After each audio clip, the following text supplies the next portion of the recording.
This world is really a crazy ass place, because when that dude made that video saying that when you work at a place and you get a new car, don't show it to your coworkers or don't drive it to work at all, because it's going to change the dynamic of how they treat you, or it very well could. He was definitely spitting facts, because I remember my dad bought a 2003 Dodge Ram 1500 back in 2004. So this truck had only been out for like a year. Now at the time, he was driving a 98 or 99 Dodge Dakota, and I was like, oh, you know, I was happy for him. This man, he got a new truck. We like, oh, we gonna be doing this. We gonna, even though I ain't put no you know, had me excited like this is my truck, but I digress. And whenever I would go to school in the morning, I would always notice that the new truck was still in the yard.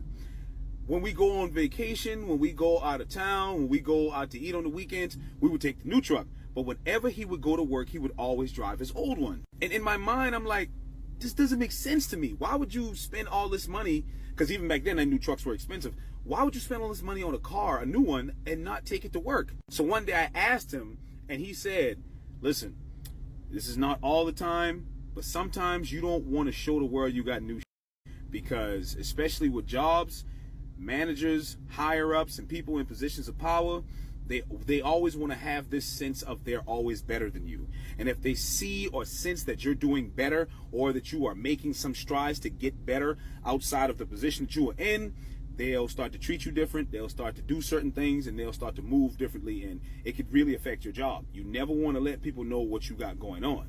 And still at the time, I just could not understand that. But the older I got, the more I realized, yeah, you're right.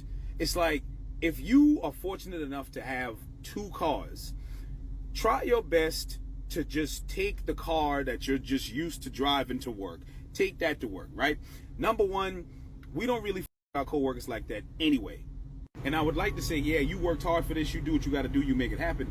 But this is the real world. Like, a lot of jobs will literally act funny when you start to treat yourself better, because it makes them feel like, why are you trying to be better than what you are? You know what I'm saying?